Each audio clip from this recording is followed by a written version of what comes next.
Hello guys, welcome back to our YouTube channel. और हमारे question capsule course में आपका स्वागत है।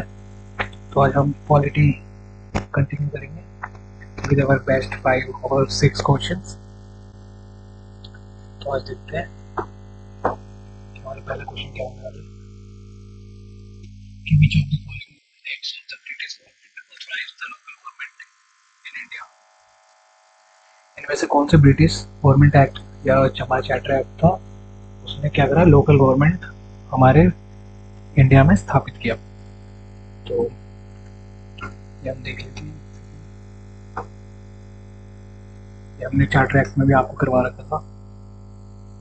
तो अगर आप उसको पहले रेफर करना चाहते हैं तो आपके लिए बेस्ट रहेगा, आपको आंसर देने में कोई समस्या नहीं होगी। देख लेते हैं।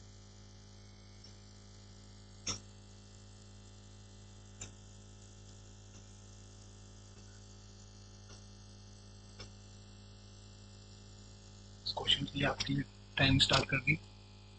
You can answer it now.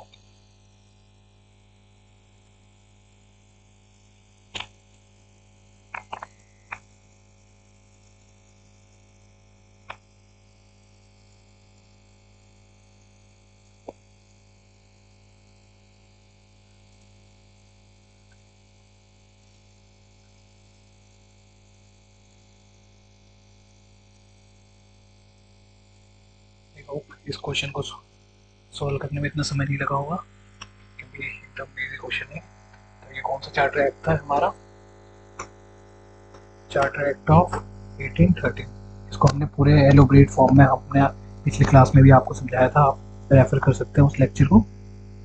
तो इसका option C is the correct answer. Next question देखते हैं।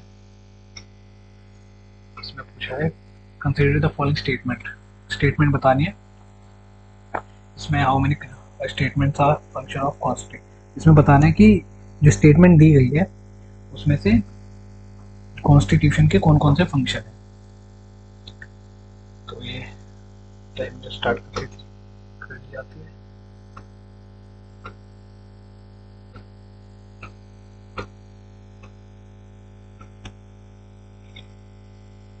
You can take your time.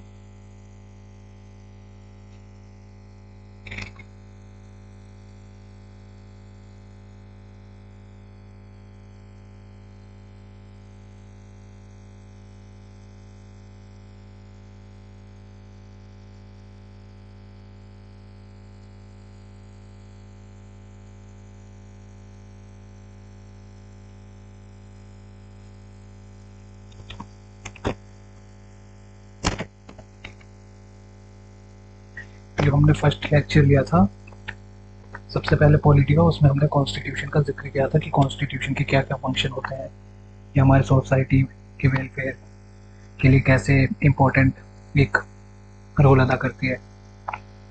तो उसमें अगर आपने वो क्लास नहीं देखी, अगर आप उसको रेफर करना चाहें तो ये बहुत ही यूजफुल होगा क्योंकि सारे क्वेश्चन जो भी हैं हमने प्रीवियस क्लास के पे बेस्ड बनाया है ताकि आप उसे देखकर आंसर कर सकें। तो इसका आंसर का ट्राई करते हैं।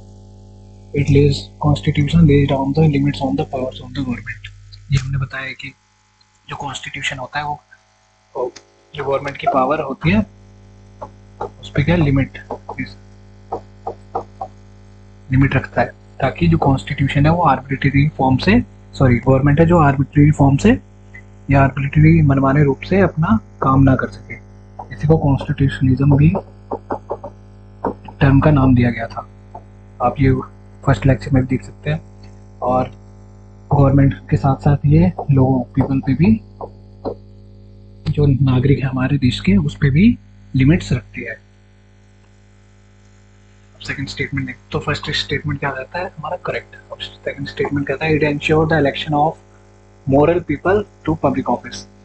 तो इसमें बताया गया है कि कॉन्स्टिट्यूशन क्या करता है, एंश्योर करता है जो अच्छे लोग हो, जो भी मॉरली लोग अच्छे हैं वो कहाँ पर है, पब्लिक ऑफिस में है।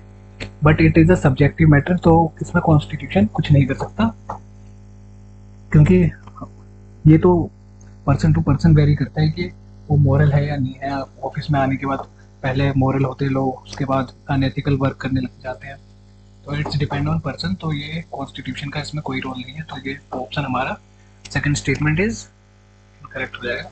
अब थर्ड देखते हैं, कॉन्स्टिट्यूशन इनेबल्स, इट की जगह कॉन्स्टिट्यूशन आप रख के देख सकते हैं, it will be more comfortable. Constitution enables the government to fulfil the aspiration of a society, जो सोसाइटी की, हमारे समाज की आकांक्षाएं हैं, जो भी एक गोल्स हैं, वो कहाँ पर लिखी गई है, हमारे डीपीएसपी फंडामेंटल राइट्स, इससे पूर्ति की जाती है। तो ये हमने फर्स्ट लेक्चर में समझाया था कि कॉन्स्टिट्यूशन क्या क्या फंक्शन है जिससे एक सोसाइटी वेलफेयर सोसाइटी के रूप में उभरती है। तो ये एस्पिरेशन दर्शाती है किसकी, सोसाइटी की, कौन, कॉन्स्टिट्यूशन। तो इसका option B is the correct answer होगा, क्योंकि इसमें जो दो स्टेटमेंट है हमारी, first and third is correct, तो option B will be our correct answer. I hope आपने इसका सही आंसर लगाया होगा। अब देखते हैं third question. Consider the following statement, introduction of local representation in the legislative council. जो लोकल रिप्रेजेंटेशन हुआ था जो भारतीय लोगों को किसमें, in the central legislative council में नॉमिनेट या फिर इलेक्टेड चुना जाता था पहली बार। Creation of a secretary of state for India, secretary of state की स्थापना की गई। Abolition of the commercial affairs of the East India Company, जो कमर्शियल, जो भी व्यापारिक रूप से ईस्ट इंडिया कंपनी के जो भी राइट्स थे उसको क्या एबोलिश कर दिया गया, हटा दिया गया। Establishment of council of India, जो काउंसिल ऑफ इंडिया की स्थापना। और लास्ट स्टेटमेंट ये, provisions of open competition system for civil service. तो इसमें पूछा गया how many above were the provisions under the charter act of 1853। ये भी हमने पिछली क्लास में पढ़ा है कि चार्टर एक्ट ऑफ 1853 या रेगुलेटिंग एक्ट तो नहीं कहते इसे, चार्टर एक्ट ऑफ 1853 में क्या क्या प्रावधान थे। तो अगर आपने पिछली क्लास नहीं देखी है, अभी भी कह रहे रेफर कर लीजिए, आपको बहुत हेल्पफुल होगी इस जो भी है क्वेश्चन को सोल्व करने में, बहुत ही मदद मिलेगी। अब देखते हैं, टाइम स्टार्ट करते हैं।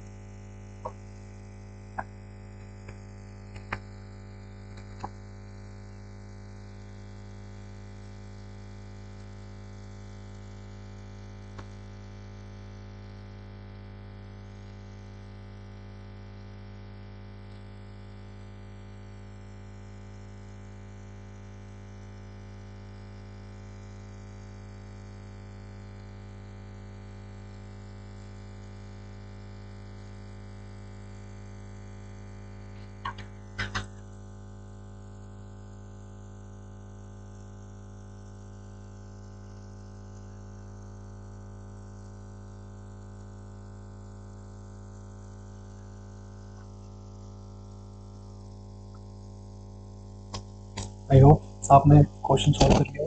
तो देखते हैं, जो इंट्रोडक्शन ऑफ लोकल रिप्रेजेंटेशन, जो लोकल स्थानीय रूप से लोकल लोग थे उनका रिप्रेजेंटेशन किसमें, सेंट्रल लेजिस्लेटिव काउंसिल में होने लगा। तो ये पहली बार 1853 के चार्टर एक्ट में इसका प्रावधान था, तो ये ऑप्शन हमारा करेक्ट हो जाता है।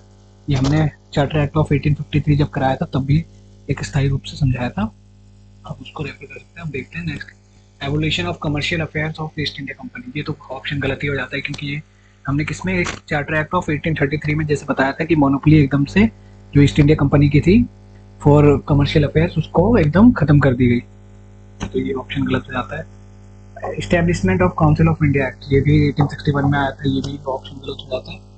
अब ये देखते हैं, जो प्रोविजंस ऑफ फॉर ओपन, जो एक हेलीबेरी कॉलेज था जो स्पॉन्सरशिप देते थे ईस्ट इंडिया कंपनी वाले, ये हमने पूरी तरीके से पढ़ाया था कि जो 1833 में सबसे पहले जो ओपन कंपटीशन था फॉर सिविल सर्विस उसको स्टार्ट करने की शुरुआत की गई, बट ये नहीं हो पाया। तो इसकी स्थापना ये पूर्ण रूप से कब स्वचालित हुआ, 1853 के एक्ट के द्वारा, एक open competition for civil servant, जो भी ब्यूरोक्रेट्स थे उनके लिए एक ओपन कंपटीशन 1853 के चार्टर एक्ट के द्वारा स्टार्ट किया गया। और ये सबसे पहले इंट्रोड्यूस कौन से, अगर ये क्वेश्चन में आता तो 1833 के चार्टर एक्ट के द्वारा इंट्रोड्यूस किया गया, बट इम्प्लीमेंट नहीं हो पाया। ये क्यों नहीं हो पाया, ये आप पिछले लेक्चर रेगुलेटिंग एक्ट ऑफ 1833 को रेफर कर सकते हैं। नेक्स्ट देखते हैं। इसमें जब हमने पहला लेक्चर लिया था कि सोर्स ऑफ इंडियन कॉन्स्टिट्यूशन, जो इंडियन कॉन्स्टिट्यूशन में जो भी जैसे फेडरलिज्म स्ट्रक्चर है जो भी है उसको कौन कौन सी कंट्री के द्वारा अपनाया गया था, बोरो किया गया था। तो या अगर आपने वो लेक्चर देखा होगा तो उसमें बहुत ही मदद मिलेगी आपको सॉल्व करने में।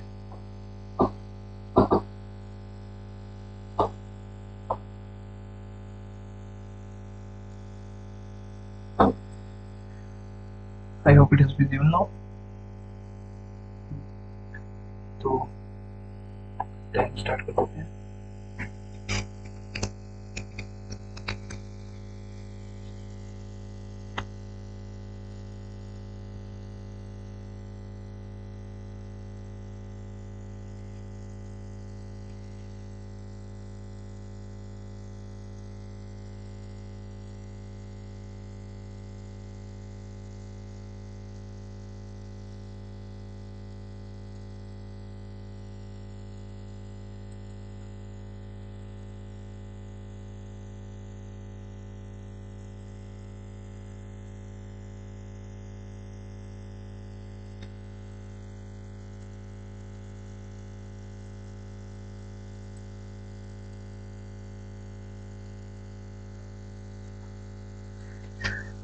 होगा अभी तक आपने सॉल्व कर लिया हो। हम नेक्स्ट इसका सॉल्यूशन देखते हैं। चार्टर ऑफ फंडामेंटल राइट्स, जो भी फंडामेंटल राइट्स था, प्रेमबल था, आई होप हमने जो बताया वो आपको याद हो कि ये कहाँ से लिया गया था, यूएसए से। तो ऑप्शन जो पहला पेयर है वो करेक्टली मैच है। कौन सी फेडरल फॉर्म ऑफ गवर्नमेंट, जो फेडरल फॉर्म ऑफ गवर्नमेंट थी विद डिस्ट्रीब्यूशन ऑफ सेंट्रल जो पावर होती है। फेडरल फॉर्म ऑफ गवर्नमेंट हमने अलग ही लेक्चर में बता रखा है कि कैसी फेडरल किसे कहते हैं, फेडरल किसे कहते हैं, क्या क्या उसमें फंक्शन या स्ट्रक्चर होना चाहिए जिससे उस कंट्री को एक फेडरल कंट्री कहेंगे। जैसे इंडिया को ऐसी फेडरल कंट्री भी कहा जाता है, तो उसे क्यों कहते हैं ये भी हमने पूरा एक वीडियो बना रखा है, उस पर आप देख सकते हैं उस लेक्चर को। तो इसलिए कौन सी कंट्री से लिया गया है, कनाडा से। जो डीपीएसपी है हमारा, director principle of state policy, ये कहाँ से लिया गया है, ये ऑप्शन मैच नहीं, सही नहीं है, ये आयरलैंड से लिया गया है, इसे आयरिश कंट्री में कहते हैं। जो हमारा इंस्टीट्यूशन ऑफ स्पीकर है, जो स्पीकर का जो संस्था है उसे कौन सी कंट्री से, ब्रिटिश से लिया गया है। जो पार्लियामेंट्री फॉर्म ऑफ गवर्नमेंट भी हमने ब्रिटिश से लिया है, तो जो इंस्टीट्यूशन ऑफ स्पीकर है ये भी हमने लिया है। और भी बहुत सारे सोर्स हैं जो हमने एक्वायर बोरो किए हैं, एक्वायर किए हैं या रैंसेक किए हैं as per our father of constitution B R Ambedkar. हमने क्या किया, रैंसेक किया एकदम पूरे तरीके से, कॉपी पेस्ट उन्होंने पूरी तरीके से कॉपी पेस्ट किया है। ये उनके द्वारा दिए गए वर्ड है रैंसेक। और इसको आप कौन कौन से अलग अलग फीचर्स हैं जो हमने रैंसेक किए हैं, बोरो किए हैं, तो आप जो भी पिछला लेक्चर है उसको रेफर कर सकते हैं। तो इसमें option B our correct answer, only 2 pairs were correctly matched. कौन कौन से थे, जो फंडामेंटल राइट्स थे वो कहाँ से, यूएसए से लिया है हमने, और जो ऐसी फेडरल फॉर्म ऑफ गवर्नमेंट है वो कनाडा से। नेक्स्ट देखते हैं। How many of the following provisions were not made, ये भी चार्टर एक्ट के द्वारा, चार्टर एक्ट के टॉपिक से लिया गया क्वेश्चन है, तो आई होप इसमें कोई समस्या नहीं होगी। देखते हैं। It gave overriding power to governors over their council, इसने क्या दिया, overriding power to governor of their council. It gave more power to the governor of Bengal और अदर प्रेसिडेंसी। ये सब सेंट्रलाइजेशन के फॉर्म है। Board of control was established to manage political affairs। इसमें board of control और court of directors, ये हमने बताया था ये कौन से एक्ट के तहत लाया गया था, इनकी क्या भूमिका थी, जो हमने डुअल गवर्नमेंट या distribution of function of the government, ये सब हमने पहले ही कवर कर चुके हैं। ये भी बताया गया है कि इस एक्ट के तहत लाया गया है, ये पूछा गया है इसमें। अब governor general would be also commander in chief, इसमें पूछा है कितने स्टेटमेंट सही है, तो आपको टाइम दिया जाता है, आप कर लीजिए।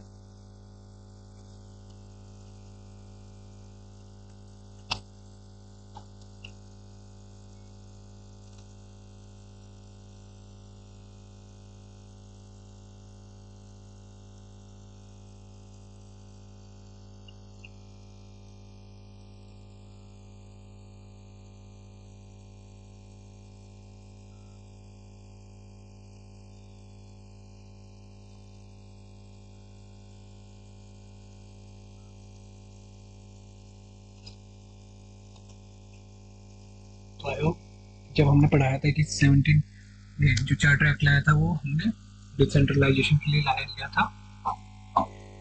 जो हमारी प्रेसिडेंसी थी मेन बॉम्बे, कलकत्ता एंड मद्रास में। जो कलकत्ता या फिर बंगाल कह लीजिए, जो इनके गवर्नर जनरल की शक्तियां थी वो किसकी तरफ, लेजिस्लेटिव पावर किसकी तरफ स्थापित की या किसकी तरफ दी जाने लगी, या केंद्र जो शक्तियां थी लेजिस्लेटिव विधायी शक्तियां या कानून बनाने की शक्तियां वो गवर्नर जनरल ऑफ बंगाल को दी जाने लगी, इन दोनों की, मद्रास और बॉम्बे की। इसी को हमने सेंट्रलाइजेशन कहा। जो पहले शक्तियां थी वो तीनों में बराबर रूप से विस्थापित थी और ये एक दूसरे से एक इंडिपेंडेंट बॉडी थी। तो ये क्या, इसने क्या करा, 1793 के चार्टर एक्ट ने overriding power to governors over their council. जो गवर्नर जनरल थे बंगाल के, उसको क्या दिया गया कि जो भी गवर्नर ऑफ मद्रास होंगे या बॉम्बे होंगे उनकी पावर को ओवरराइड कर सकेंगे। जो भी उन्होंने फैसले लिए हैं वो गवर्नर जनरल ऑफ बंगाल के द्वारा अपने मनमानी तरीके से इन्फ्लुएंस कर पाएंगे, गवर्नर जनरल ऑफ बंगाल। तो यही बताया कि गया है कि overriding power to governors over their council. Council, और ये काउंसिल है, जैसे काउंसिल बनाया गया था, एडवाइजरी बॉडी थी, इसमें कुछ और ही पूछा है एडवाइजरी, इसमें काउंसिल के बिहाव पे पूछा है, ना कि गवर्नर के बिहाव पे। तो इसमें जो एडवाइजरी बॉडी थी एग्जीक्यूटिव काउंसिल 4 मेंबर की, वो क्या थी, गवर्नर उनके फैसलों को ओवरराइड कर सकता था। तो ये करेक्ट है या नहीं, तो ये करेक्ट है हमारा आंसर, क्योंकि ये सिर्फ एडवाइजरी बॉडी थी जो गवर्नर को सलाह देने के लिए बनाई गई थी। ये हमने पढ़ा है कि कैसे ये बाद में अपने आर्बिट्रेरी फॉर्म में आने लगी, अपने एक मनमाने फॉर्म में जो हमारी एग्जीक्यूटिव काउंसिल थी वो कार्य करने लगी।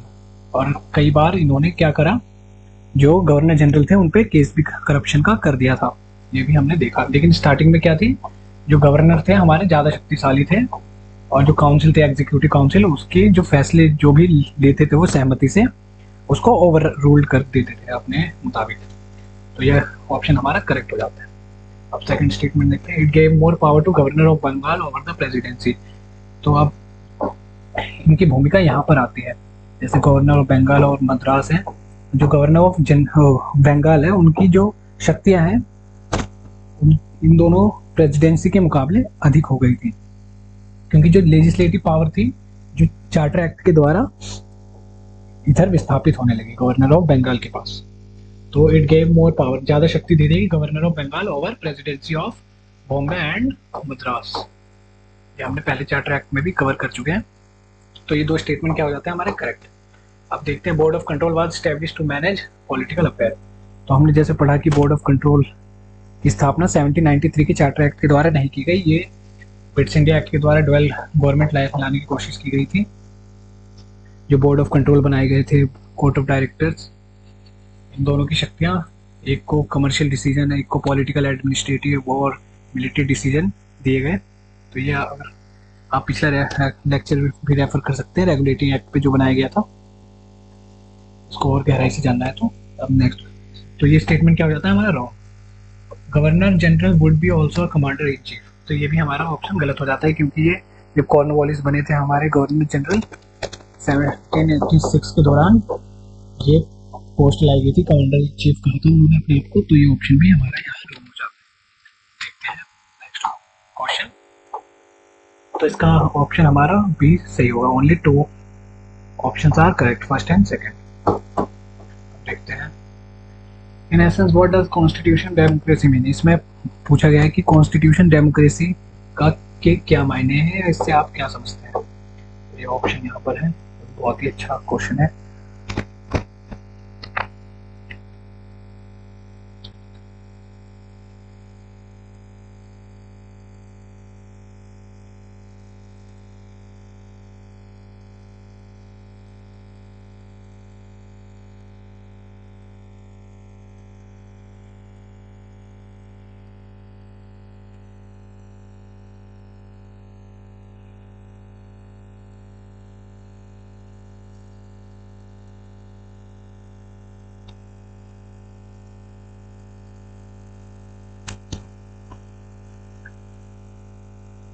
इसमें देख सकते हैं कि ऑप्शन क्या क्या दिए गए। अब पॉलिटिकल सिस्टम में all citizen have the right to vote and elect their representative, तो ये कॉन्स्टिट्यूशनल डेमोक्रेसी को सही से नहीं दर्शाता है। ये तो एक मोनार्की में भी होता है, हो सकता है कि सिटीजन को क्या दिया गया, वोटिंग राइट दिया गया अपने जो राजा है उनको चुनने का। तो आप देखते हैं, तो ये it is not the valid और satisfying statement for the constitutional democracy. तो next, a system of governance where all constitutional positions in the government fill through the direct election। तो ये भी डायरेक्ट, जो भी जैसे सिविल सर्वेंट हो गए हमारे, वो डायरेक्ट इलेक्शन से थोड़ी आते हैं। तो ये ऑप्शन हमारा यहाँ पे रॉन्ग हो जाता है कि जो भी गवर्नमेंट की वैकेंसी या फिर पोजीशन होंगे वो डायरेक्ट इलेक्शन के द्वारा आएंगे। तो आप देखते हैं next, a political system which ensure that all decisions are taken by the majority rule। तो आप जानते हैं कि अगर मेजोरिटी रूल के द्वारा अगर डिसीजन लिए गए तो